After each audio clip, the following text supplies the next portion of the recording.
Hi, I'm Brenda Yoho, and welcome to Solution Saturday.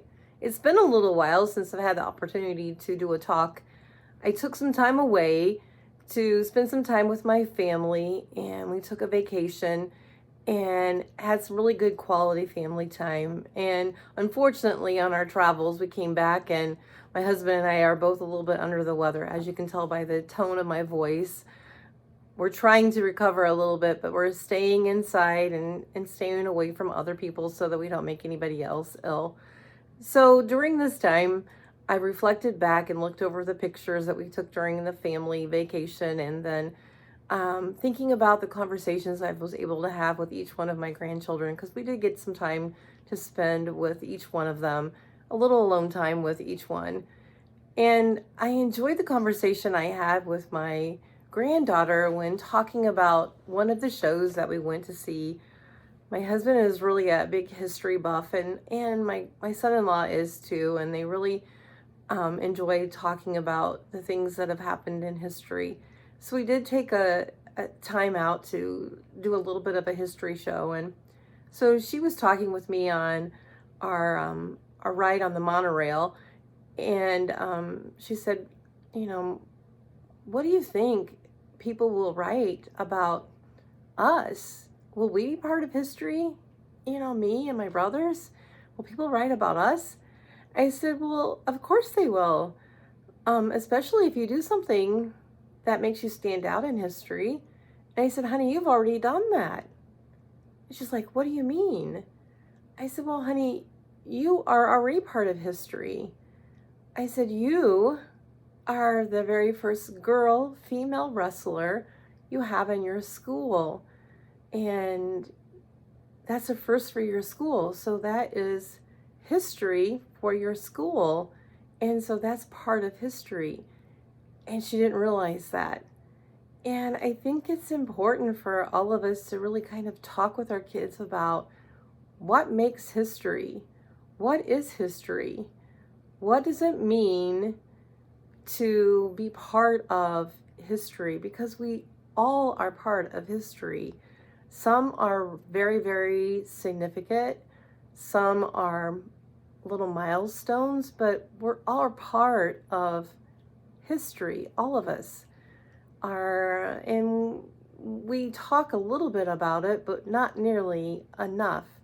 So take some time and talk with your family about your family history. That's important.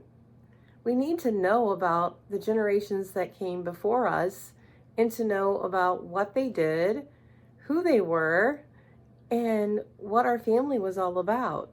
And I think that we're missing out on the opportunities to really take the time to really know and learn about the history of our families, our communities, our states, our country, and our world. And I think that we're forgetting that even the history that we would like to forget is still important. We need all of the history for us to have a true understanding of where we were, where we are, and where we're going. And all of it is significant, and all of it is important for each one of us. So take some time to really talk about history and what it's all about.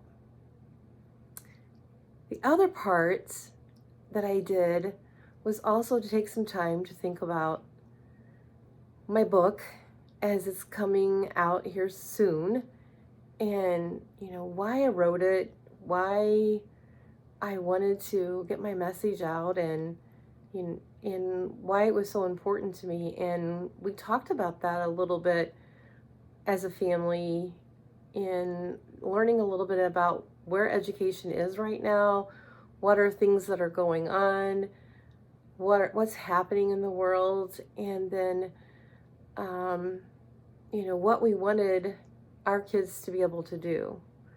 And my son-in-law was talking about how that he had a student loan that he didn't really have a lot of guidance in regards to what he was going to go to college for, what he was going to do, and this big amount of money that he spent on a student loan, and he really didn't want that to happen to his kids. And my daughter, on the flip side of that, had a different experience. And she's a teacher now, and my granddaughter wants to be a teacher, and my son-in-law is saying there's not a lot of money in that, there's not this, there's not that, and it's all very true. um we come from a point of myself saying that money is not everything, and it's not. But I do understand what he's saying.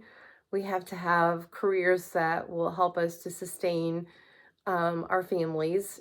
And he's so very true and right.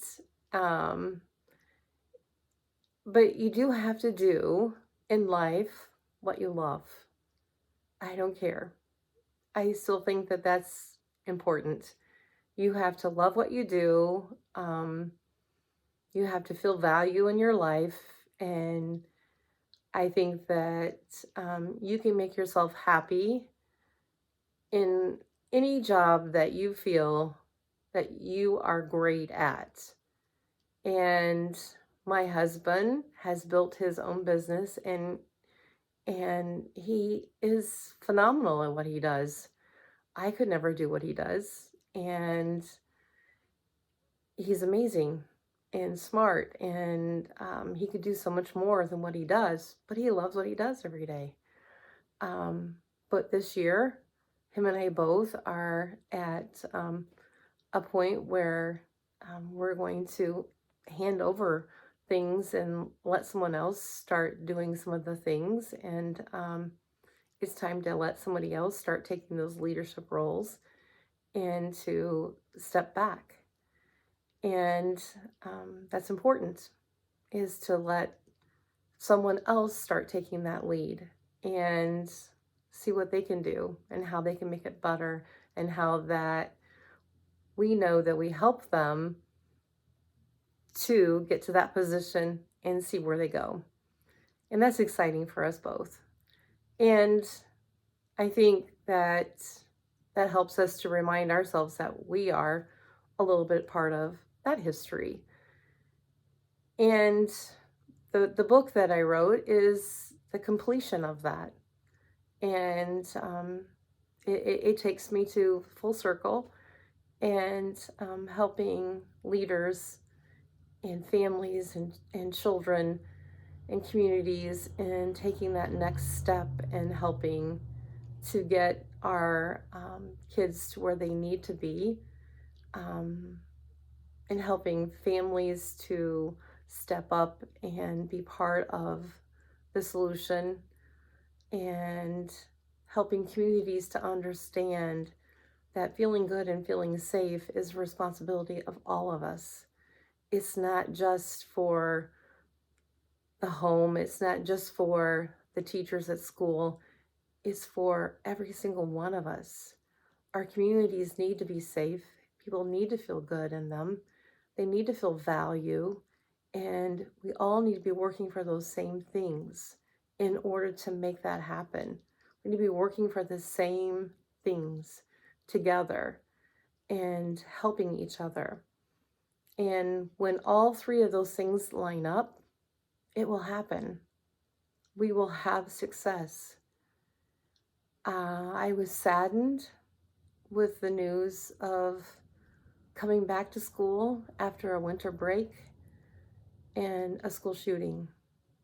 And it's just a reminder of the calls that our children have in telling us that they need help. Our statistics are telling us that suicide rates are high, anxiety, depression are high, all of these things, aggressive behaviors, all of this has been sounding alarms for a long time now. And the solutions we are putting out there are like putting band-aids on a dam that's ready to bust. It's not going to help until we really get to the root of what we need to do to truly have the solutions in place to help kids feel good and to feel safe. And it is about working together, home, school, and community consistently with addressing all of these issues that we're facing. Society is a reflection of what we have all allowed to happen. And we've done that, all of us together, by allowing it to happen. There is choices to make. Absolutely. We all have the power of choice.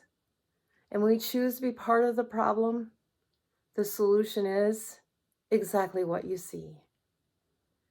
But when we choose to think and stop and ask the 4 questions that I propose, is this going to make me feel good? Is this going to make others feel good? Is this going to make me feel safe? Is this going to make others feel safe?